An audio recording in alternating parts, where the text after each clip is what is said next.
is because I think what you have is you have a lot of people on the fence.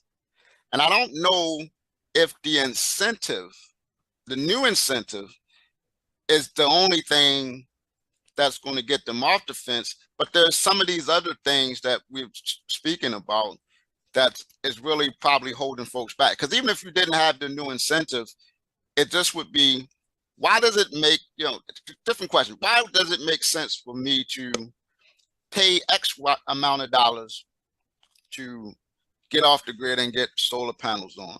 And this is where we go to, and you help me out with this.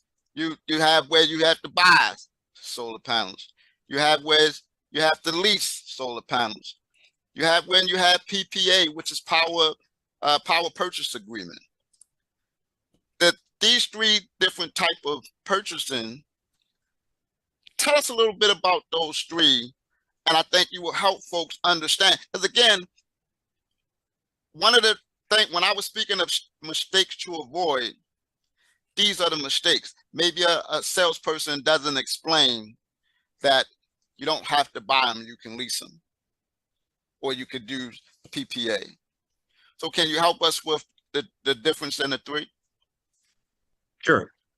And I don't want to go into a bunch of weeds, but with the financing, now everything is financed. But I will use financing when it comes to getting your full 30%. Here's the whole gist of this. The 30% tax incentive is there to offset the cost of the solar panels. That just for an example.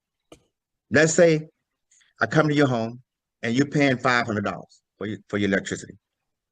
But then I say, well, I'll put you on the solar panels, and now you go down to $250. Where $250 with the solar panels, and you're getting 3,000. Let's say you're getting $10,000 back from the federal government for the incentives to pay down the solar panels. The homeowner has to send that money to the finance company. Okay. Sure. If the finance company, if the homeowner don't send that money to the finance company, then their system don't get brought down. Which means instead of paying $250, they might pay $275 or $300. Okay. But here's the question. If you get a refund check because you're getting the solar and you got $10,000 in your hand, and you know if you don't send the money in, your bill is going to go up to $275. But if you send the money in, it'll stay at $250. So the question is, here's the choice that the homeowner has. Keep that $10,000 in the hand and pay $275, or send the $10,000 in and only pay $250. That's the question that the homeowner has. That would have been an influx of cash coming to the home. So that the choice is being taken away from the homeowner.